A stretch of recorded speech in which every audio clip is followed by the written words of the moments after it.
Om Sahana Vavatu Sahano Bhunaktu Sahaviryam Karavavahai Tejasvinavadhitamastu ma vidvishavahai. Om Shanti Shanti Shanti.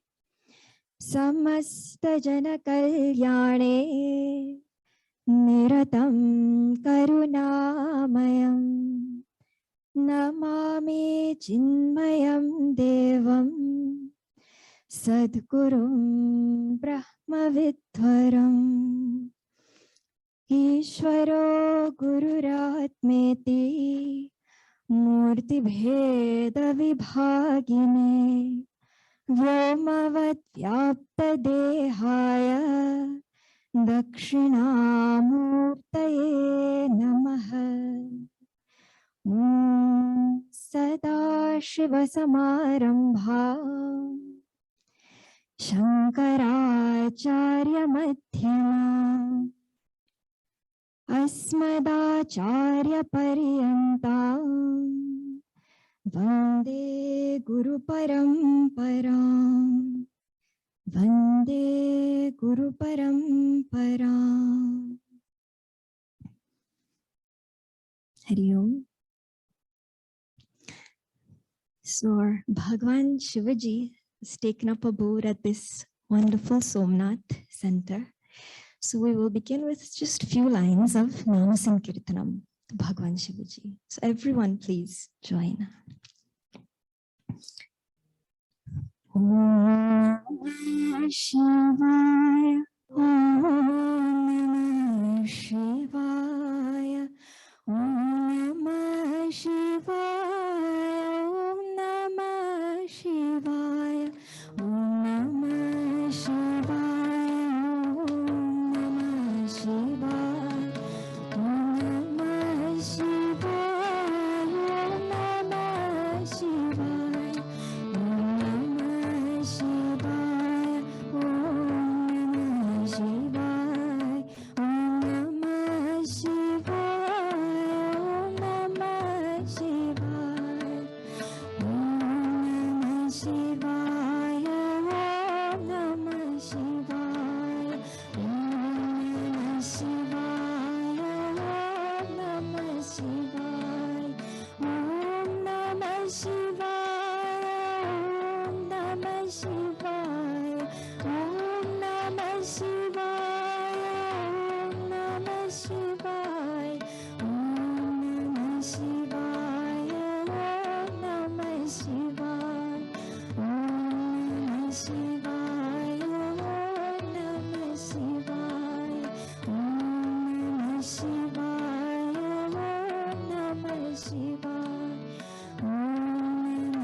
Shri Satgurunath Maharaj Ki Jai.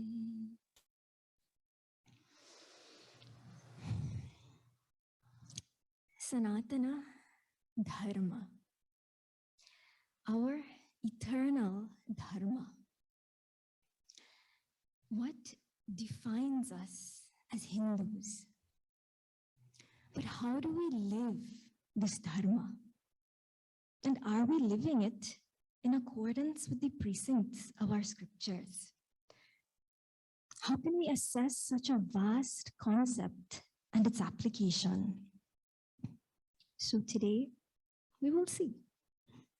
One aspect. In Advaita Vedanta philosophy is postulated 3 ontological planes of existence. Vyavaharika, Pratibhasika, Paramarthika. Vyavaharika, our transactional plane of existence. Work, school, ashram, family. What we call normal life. Vyavaharika. Pratibhasika. Pratibhasika, a more subtle mental plane of existence. Our thoughts and emotions, our mental projections, dreams. And Paramarthika, the plane of the absolute, Brahman, that transcendental plane which transcends all possible dualities, all dharma, adharma, bhedas, all these distinctions are transcended in that Paramarthika Atma Sthiti. Dharma and adharma applies to our vyavahara and our pratibhasa. Means dharma sits in my world and in my mind. But does dharma apply? Dharma, adharma. Do these things apply even at paramarthika level, at that absolute plane which transcends all duality? Well, the simple answer is no. Nachiketas himself referred to it as anyatra dharmat, anyatra adharmat. In the beautiful Upanishad, Katha Upanishad, the young Nachiketas, like you saw our young Bal Vihars here, performing so nicely. The young Nachiketas finds himself at the doorstep of death. And there he says, "O Yamacharyaji, teach me, what is this Atma Vastu?" Which is, Anyatra dharmat, anyatra adharmat, anyatra asmat kritat kritat, anyatra bhutat cha bhavyat cha, yattat pashyasi tadvada. Now that being established, what if I were to postulate today that even at paramarthika level, there is dharma? Hare Brahmacharini Ji, are you attempting to contradict the Upanishads? Never. Then what? So we will discover together. Yes? Ready? Good. I have to make sure you're awake. Ready? Good. The human personality is a very complex socio-psychological spiritual assembly. Yes? The Upanishad Rishis, in their infinite wisdom, as spiritual scientists themselves, entered into the laboratory of this mind and conducting a myriad of experiments. They themselves concluded, long before our American psychologist Abraham Maslow, that the human mind, within it exists a hierarchy of needs. Needs which, the fulfillment of which fuels our drive, our desire to live and to achieve, to fulfill our dharma.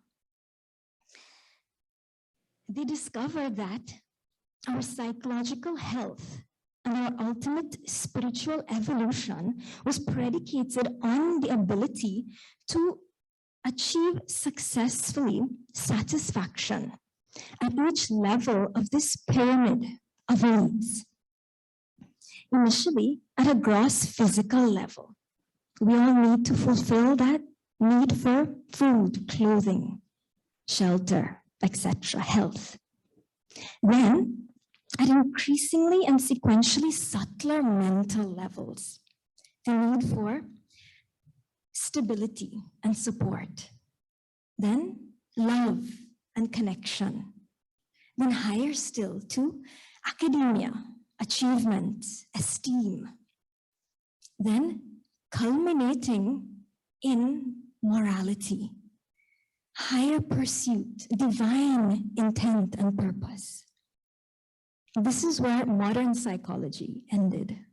But our rishis went one step further, and they said, transcend the entire pyramid altogether. They asserted that we transcend this whole pyramid until we could transcend that desire for satiation by no longer seeking contentment at each of these levels, but by simply being content in ourselves, as ourselves, by ourselves. Chiti vishrami tishtasi, atmasthiti. The closest term that modern psychology could coin for this was self-actualization. This we call self-realization. So with this ultimate goal in mind was penned our scriptures. They were penned in a manner to facilitate the healthy unfoldment of this hierarchy of needs to the ultimate self-realization. From Karma Kanda through Upasana Kanda to Jnana Kanda. They codified it in a manner that, once followed sequentially, it could groom this untamed mind from its barbaric roots through Karma Yoga and refine it slowly through the disciplines of Ashtanga Yoga. Then that self-restrained mind could begin to enter into the serene, compassionate surrender of Bhakti Yoga. Then finally culminating in that poise of self-realization in Jnana Yoga. Karma, Ashtanga, Bhakti, Jnana Yoga. The four yogas, the four paths. How did they map this manual to our spiritual evolution? Through Dharma Shastra, which, when pristinely executed, would inevitably precipitate entry into Adhyatma Shastra, the conduit, the repository for our blissful realization.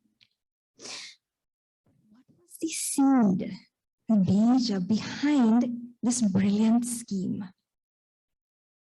The rishis and their unexcelled intellects knew yato dharma tato jaya, that there where dharma stands, that there where dharma prevails, in that intellect, victory of every kind would eventually ensue. Psychological, social, academic, spiritual.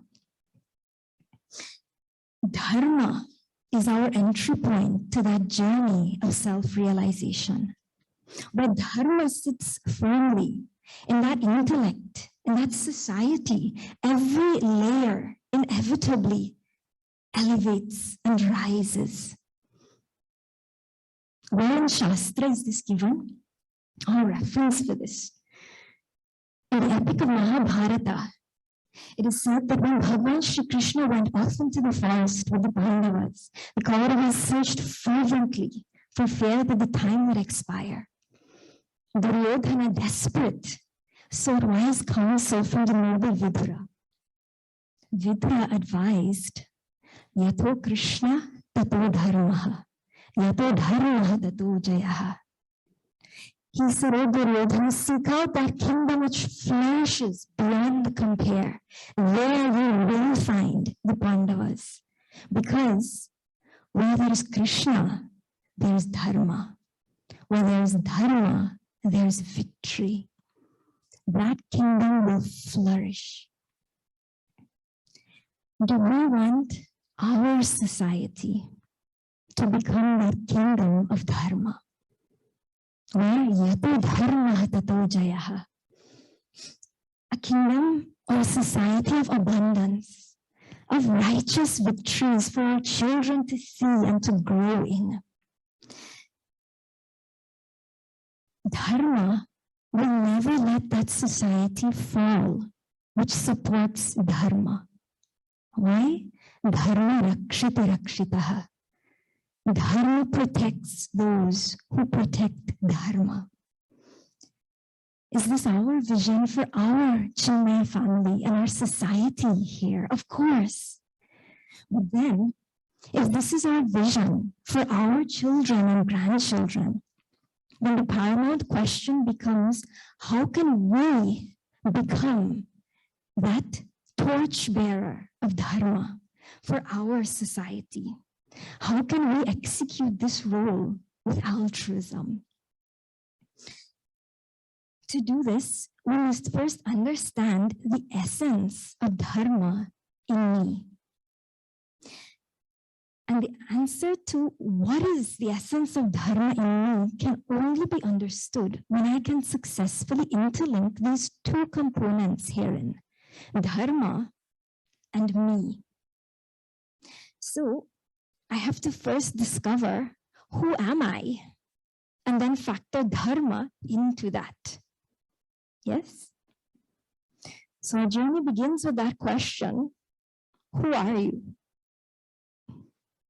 Who are you?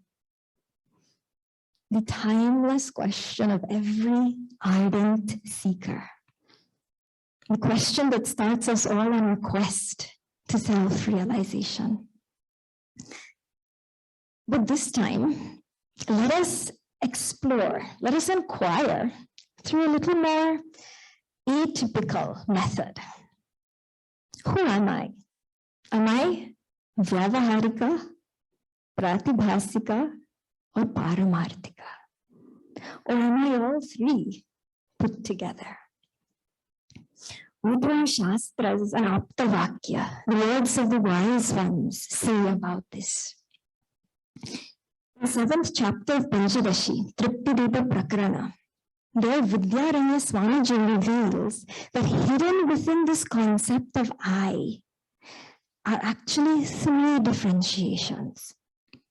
He says, Eko mukhyo dvavamukho ityartas trividohamaha ekaha mukhyaha. That one understanding of myself is primary.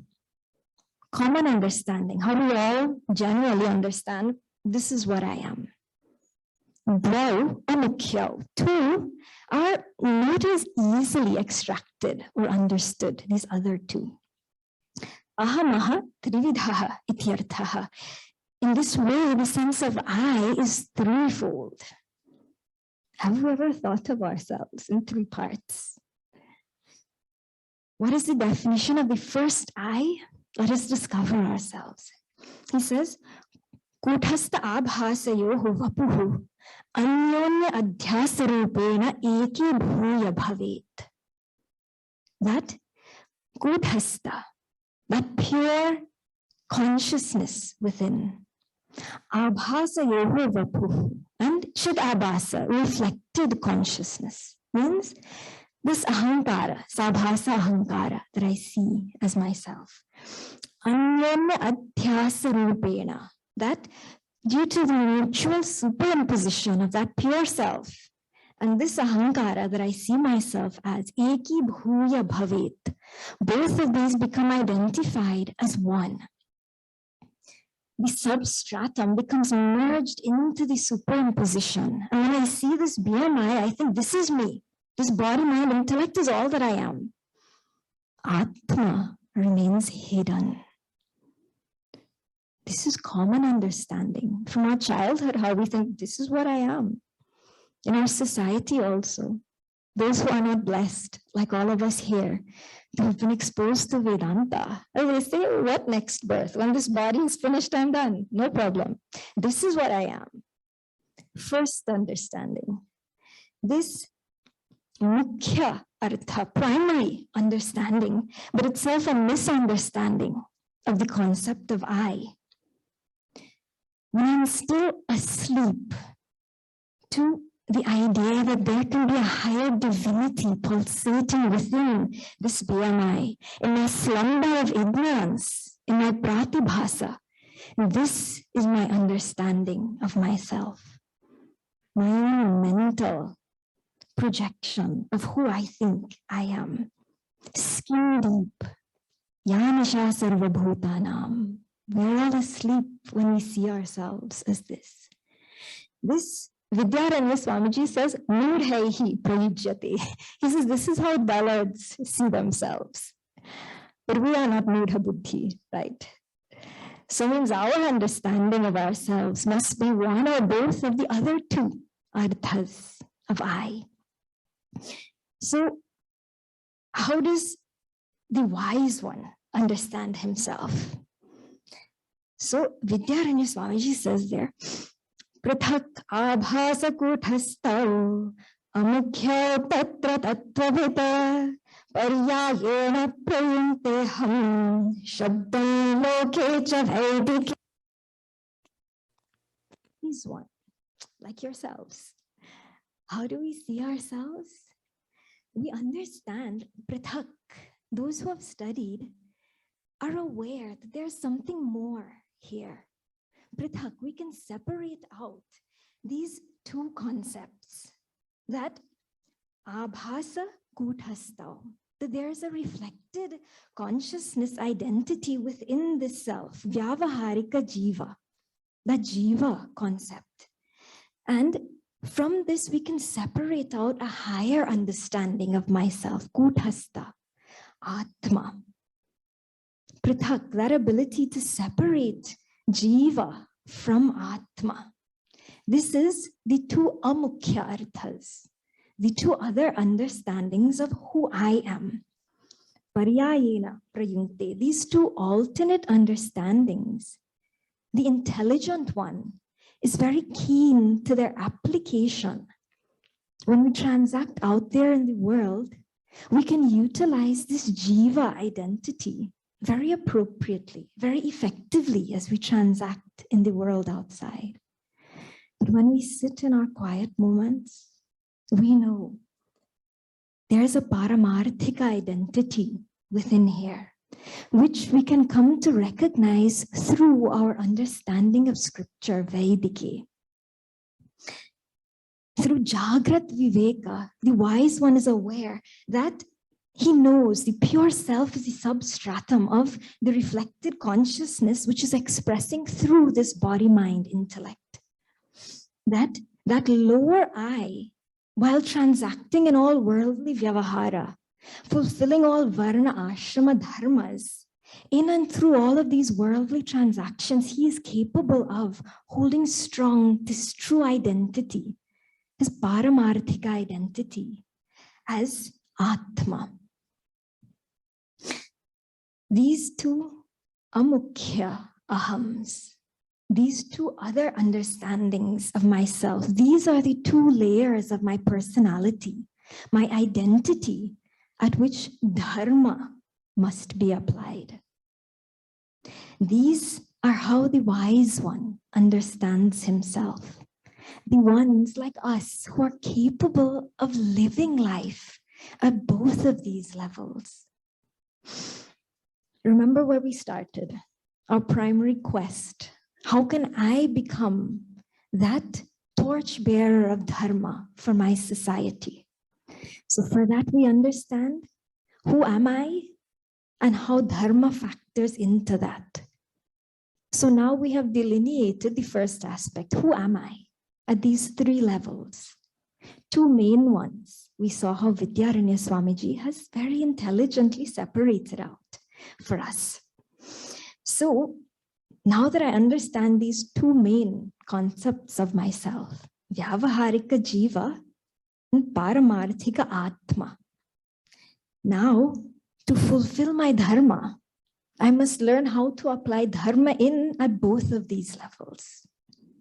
So let us explore our first dharma now and see if we have been living it as we should have. And if not, Shastra teaches us where we can improve and raise ourselves.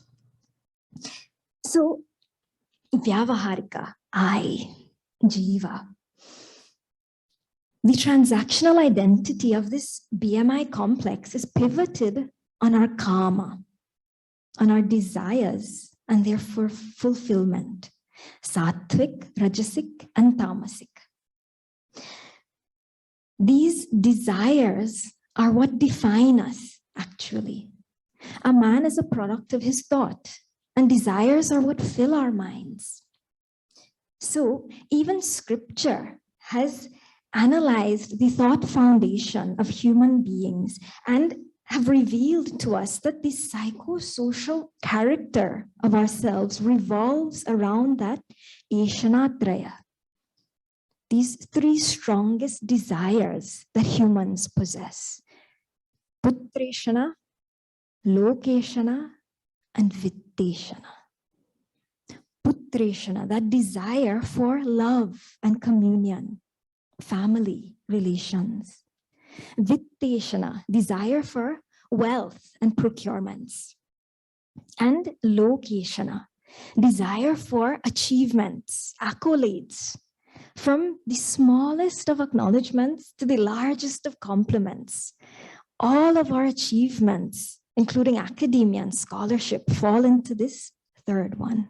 These three put together actually define that Vyavaharika I.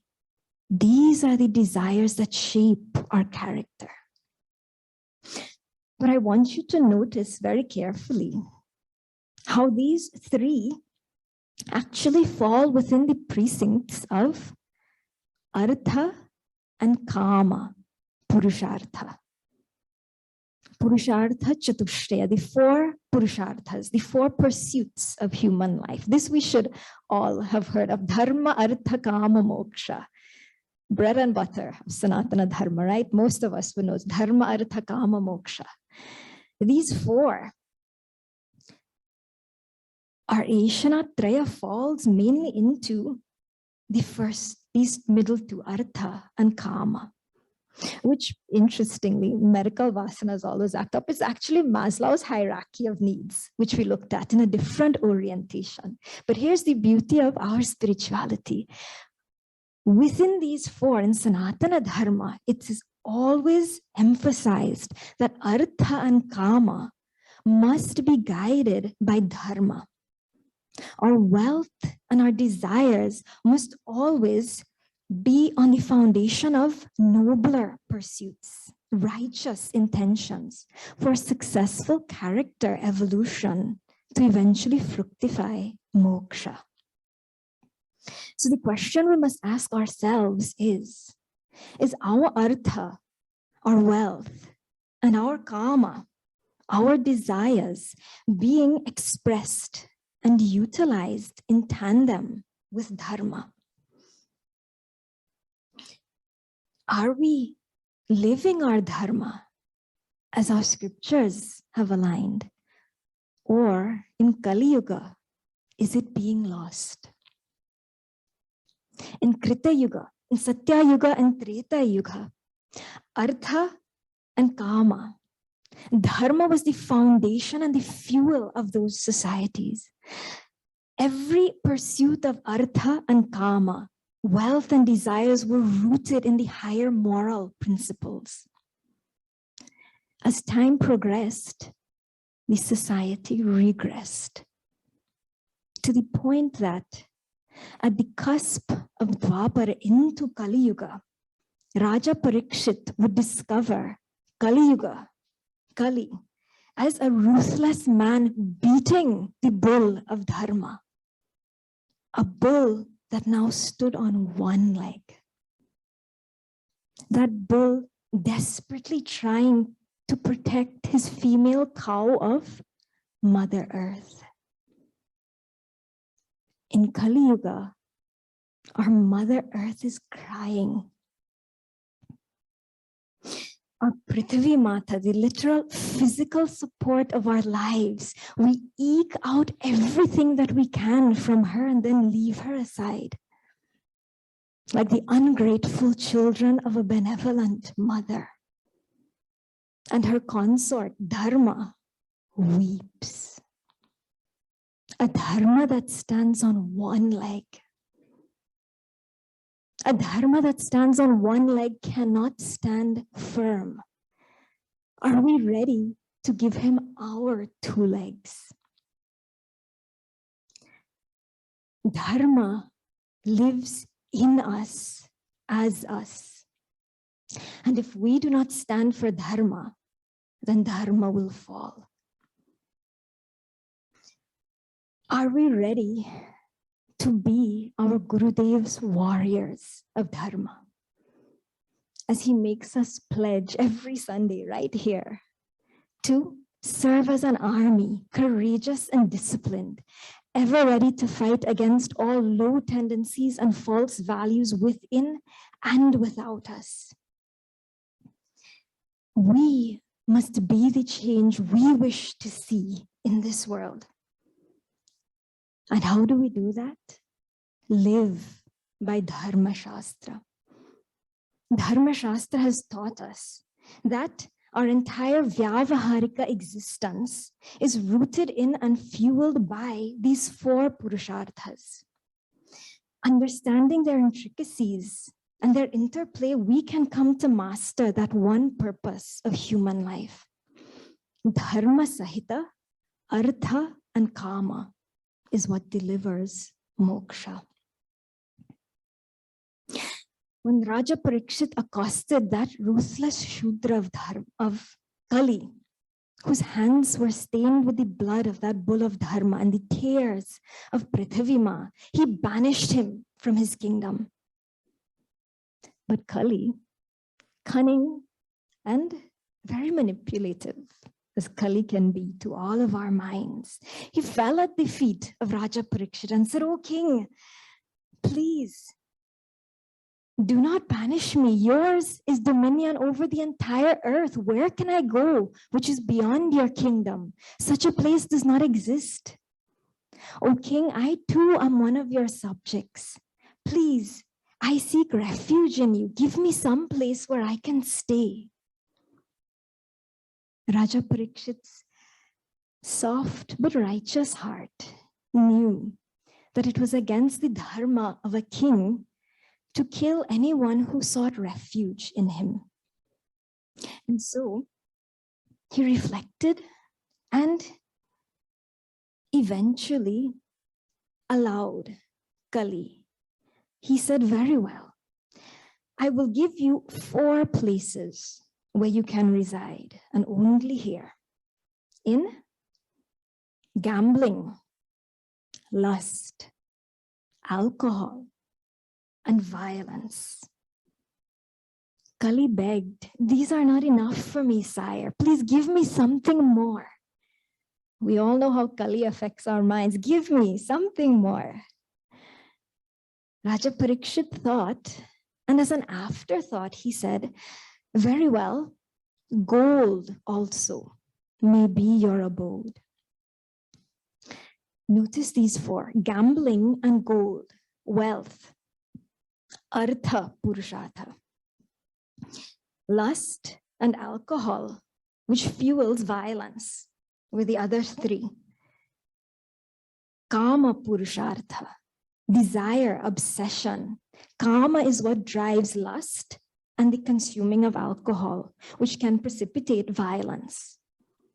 Means these 5 can be seen as symbolic of artha and kama purusharthas when misappropriated. That artha and kama, where adharma resides, should be banished from the kingdoms of our lives. All of us. These first 4, Raja Parikshit had no tolerance for. Eliminate these from your lives. There is no way that dharma can coexist once these are there. Lust, gambling, alcohol, and violence. But the 5th one, gold, wealth, this one was not overtly banished initially, because wealth can serve a dual role. Wealth can be channelized through dharma. There's a beautiful story in Brihadaranyaka Upanishad which speaks of this. Once, the Devatas, Manushyas, and Asuras approached Brahmaji.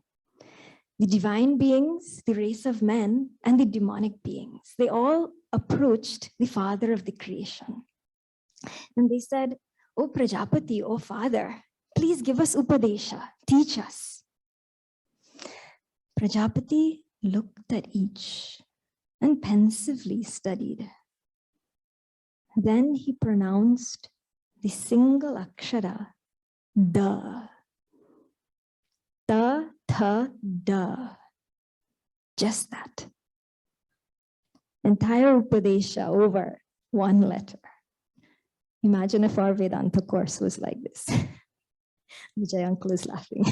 Imagine if we showed up there and Acharya ji said, "Duh, now go." On top of this, Prajapati said, "Have you understood? Tell me what you understand." Thank goodness our Acharya didn't do this to us. But these Shishyas were Uttama. The Devatas, they reflected intelligently. And they said, "Indeed, Father, we have understood. Da damyata itinaha." They said, "You have instructed us to have dhamma, self-control. Amongst the luscious bhogas of Svarga, we have lost our ability to restrain ourselves. Da iti dhamma. We should have more self-control." The Asuras also responded affirmatively. They said, "We also understand your teaching, Father. Through our immense strength and prowess, we have grown ruthless. You urge us to be more merciful in our transactions. Dayadvam itinaha. You say to us, be compassionate, have daya." What did the Manushyas retort? The race of men thought, and they said, very intelligently, "Vyajnasishma ite datteti na atheti." The humans perceived very wisely, "Oh Brahmaji, the akshara da symbolizes dhanam. Our vision has narrowed. Our hands recoil where they should instead embrace."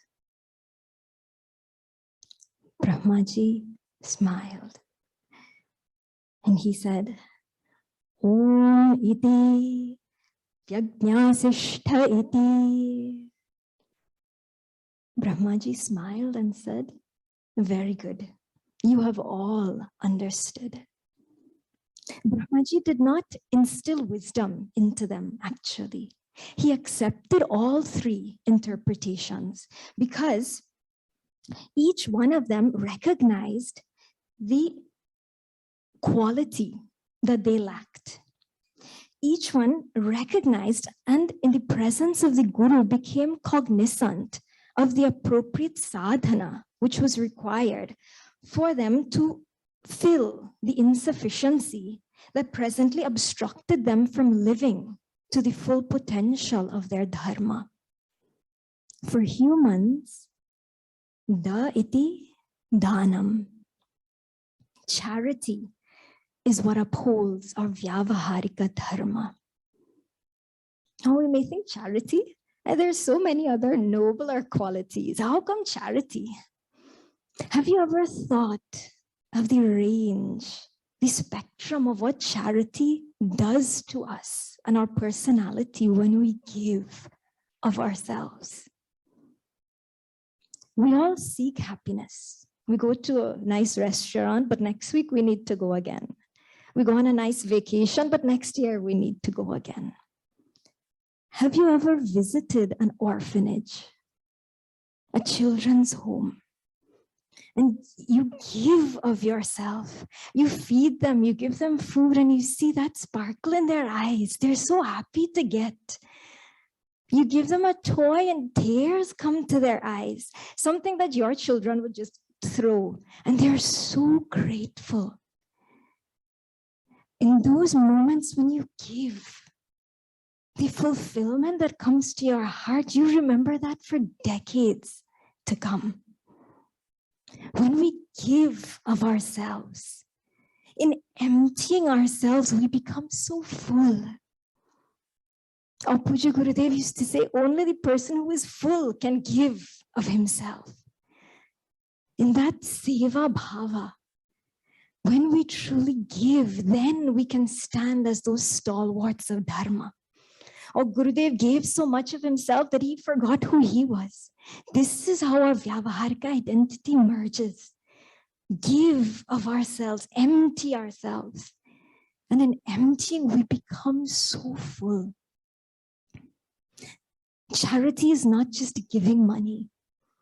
It's giving of our time, our energy, our seva, our emotions, our knowledge, helping others. This is dhanam. This is our true vyavaharika dharma. In Bhagavad Gita, Bhagavan Shri Krishna says that the entire universe is sustained on that spirit of sacrifice. Yajño dhana tapaschaiva pavanani manishinam. Bhagavan Shri Krishna says these three forms of sacrifice, charity, austerity, they are the purifiers of even the great ones. See why Raja Parikshit did not overtly banish Kali to wealth. Because when dharma enters wealth, it becomes dhanam. Of the forms of charity which can be given, it is said, Annadanam mahattanam vidyadanam mahattaram annena kshanika triptihi yavajjivam tu vidyaya. That annadanam mahattanam, that charity of feeding the hungry is indeed great. But vidyadanam mahattaram, that act of charity by which knowledge is bestowed is unexcelled. Whilst food may provide momentary satiation, kshanika tripti, that which we gain through knowledge provides lifelong fulfillment. This opportunity which we have here today is one of the infrequent scenarios in life where artha dhanam translates into vidya dhanam, where the sharing of our wealth actually becomes the facilitator for the spread of knowledge. Events like these ensures the future of institutions like this. Institutions where the ancient and pristine knowledge of our rishis are passed down. Institutions where morality and values are taught and preserved. Better yet, they're passed on to our children and our grandchildren through our Bal Vihar programs, through our robust Chik projects. These are our aims. And in a structured, systematic manner also, which can tune to the minds of our young generation. These programs help to strengthen the very fabric of our world to come. See, the spiritual threads become interwoven into the society through our children. As they grow, and they infuse themselves into the social network, their values, which are a part of them, become infused by default. Values which these programs have helped to inculcate into them. And so our Puja Gurudev used to say, you change, and the entire world around you will change. The way to change the world is to change one person at a time. This is what our Bal Vihar programs achieve. This is the aim of our Chik, the youth arm, our study groups and our satsangs. If you have not yet been able to change and thereby change the world around you, And this is your chance to at least help others to change by supporting this and still help change the world around you. We have to save our children if we want to save the world. If we want a world where dharma prevails. Your karma to give of your artha today can help to fructify this noble goal into realization. This is dharma, alive in us, through us. This is our vyavaharika dharma. And dharmo rakshati rakshitaha. Let us protect the world by protecting dharma. This is how dharma factors into our vyavaharika I. When we fulfill these roles and these duties in line with how Dharma Shastra has set out, as we've seen today, the contentment that fills our mind and our hearts delivers us that many rungs up that pyramid of fulfillment. This is why Dharma and Dharma Shastras are given in this way. Why texts like Bhagavad Gita are given to light our path. We have to stand as the Arjunas of our society. Dharma kshetre, kurukshetre, ready to take on, ready to surrender ourselves first to our Bhagavan. Shishyasteham shadhimam tvam prapannam. That Bhagavan, I surrender my kama and artha to you. You guide it in line with dharma now, so that it can fructify that moksha for me. And then allow that Krishna within to guide our chariot onto the right path. Then, yatra yogeshwara Krishna, yatra partho dhanurdharaha, tatra shri vijayo bhutihi, dhruvaniti matirmama. Then yatra yogeshwara Krishna, there, in that intellect where dharma resides, in my heart, in my society, in my children.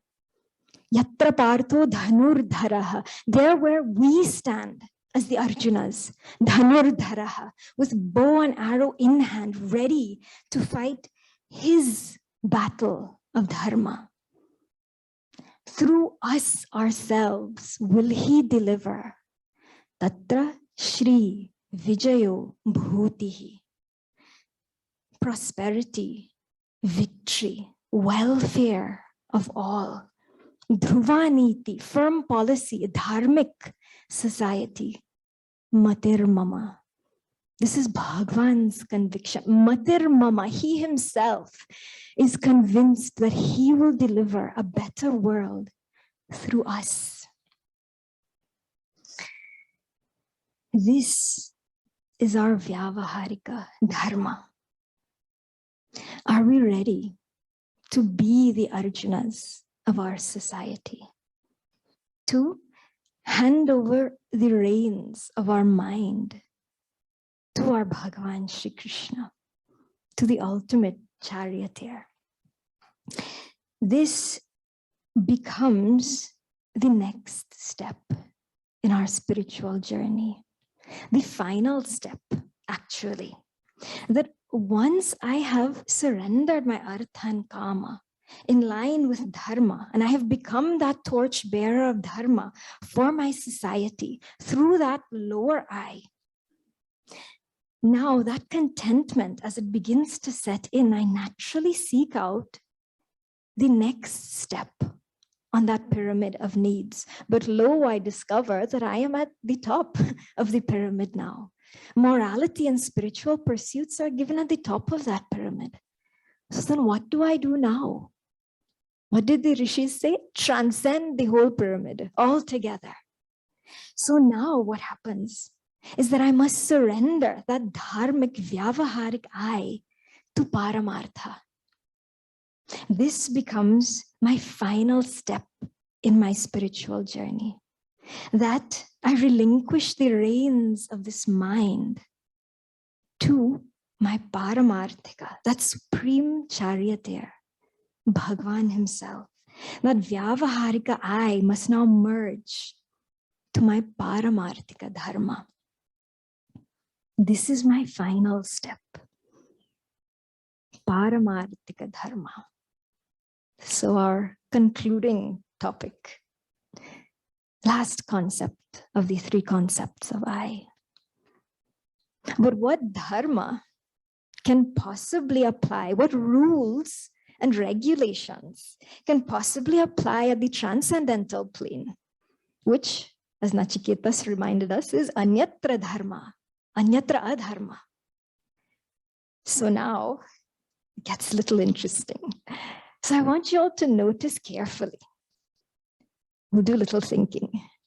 In Nachiketas' mantra, when he mentions their dharma, the dharma he refers to is mentioned along with its dvaitic counterpart, adharma. Dharma, adharma. Vyavaharika dharma entails these two concepts, dharma and adharma. But our paramarthika dharma has no opposing element of adharma. Why? Different use of the word dharma. The root of dharma word is dhr, dhatu. That dhr, verbal root, due to its versatility, its intricacies, it can be interpreted and applied in a myriad of contexts, actually. So follow carefully. When dhr dhatu is understood as dharma, dhriyate lokaha anena dharati lokam va. In that context, it applies to the divine universal constitution, as Puja Guruji calls it. That which sustains the justice and functionality of a society and the integration of its people in their duties. This is Vyavaharika dharma, the rules of dharma and adharmas applied to society. I do my duties in line with dharma, I don't, then adharma. This duality applies in that context. But when dhr dhatu is understood from the context of dhr, dharayati, that which upholds and sustains the entire universe as its very substratum, that dhr, that dharma can only mean the ultimate Brahman itself, the non-dual foundation and support to this entire creation.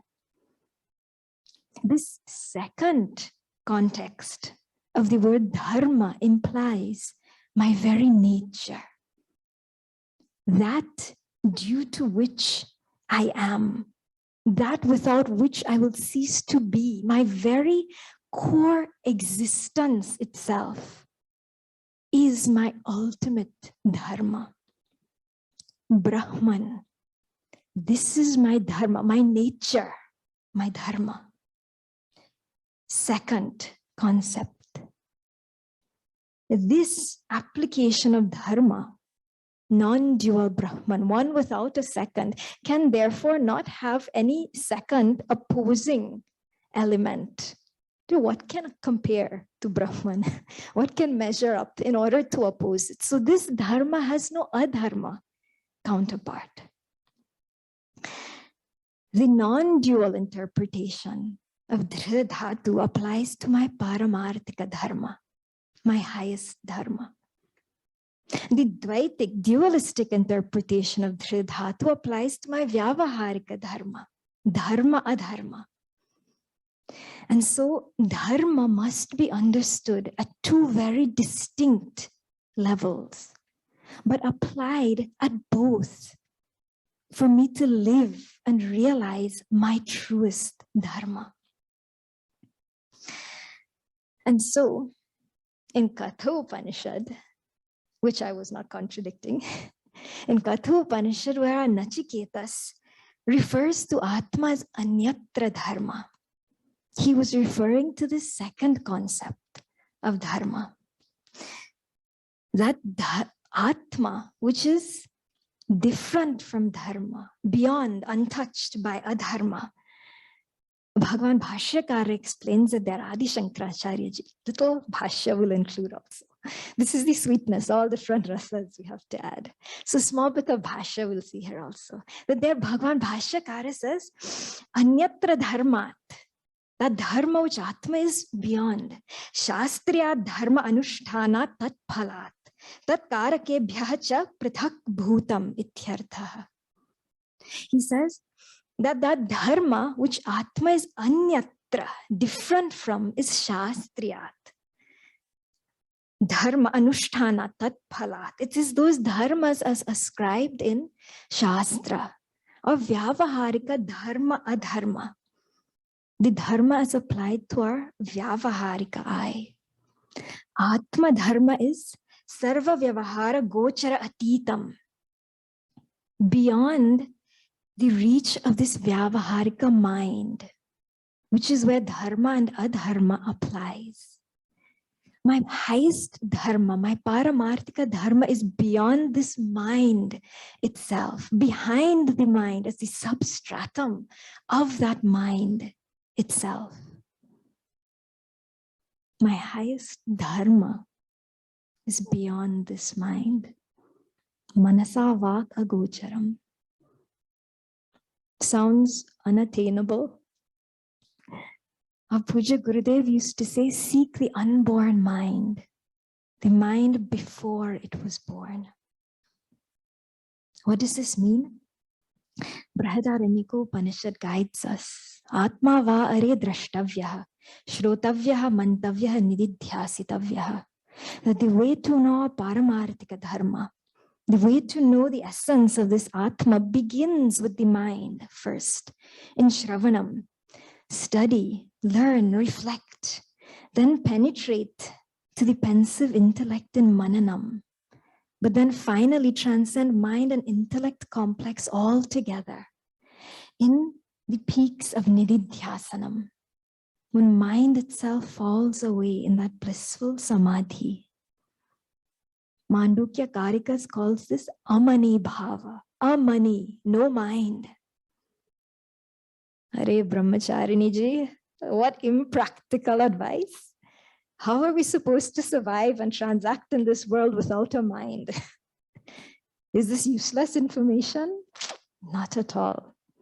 How do we transact in this world without a mind? Easy, easy. I'll tell you a story.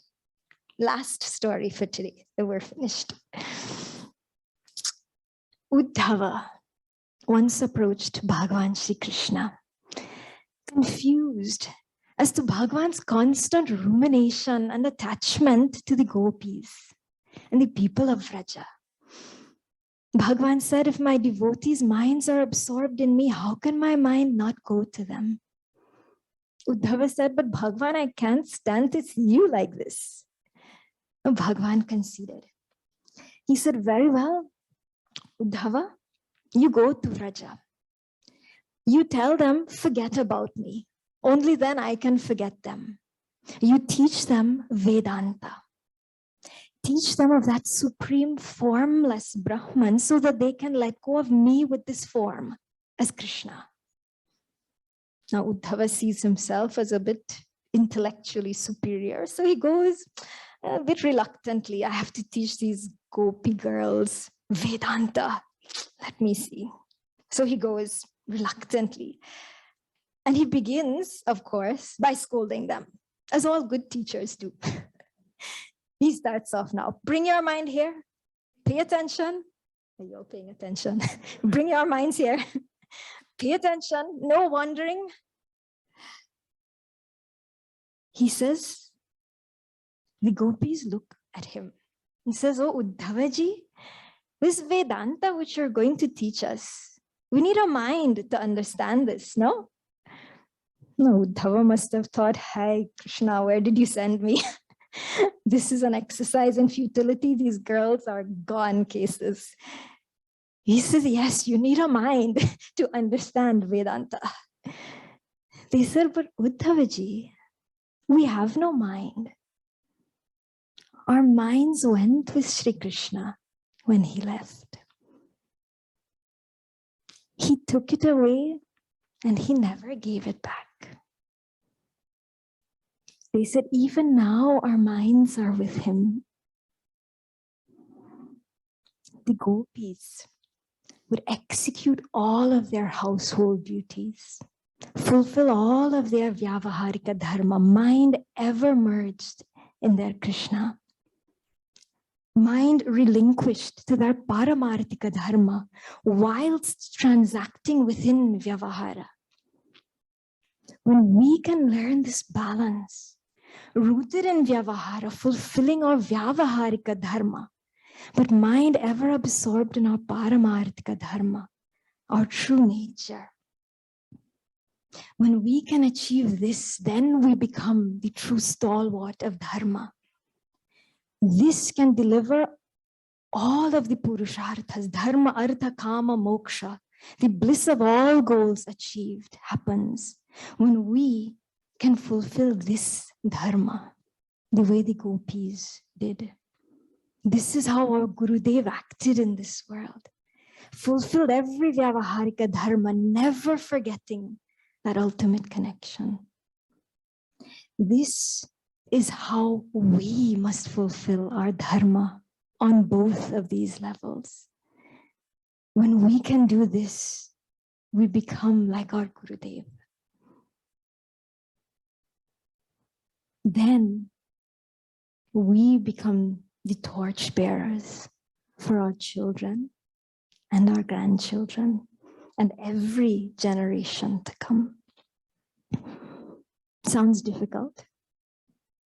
It begins as simple as giving our 2 feet to the bull of dharma, to that one-legged bull of dharma.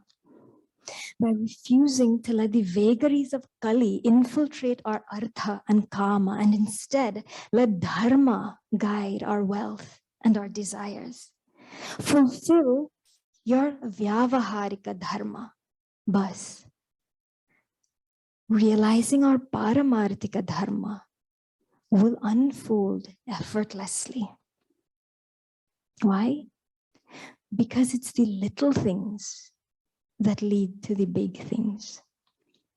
Because how we do anything sets the foundation for how we will eventually do everything. And so this small act of dharmic charity here and now can eventually fructify the highest attainment of our highest dharma, not only for our own self-realization, but for the dharmic fabric of our entire society. And when we can do that, then yato dharma tato jaya. Let our kingdom flourish. We just fulfill our duty. Bas. We can and we must. I know we will. Hari Om.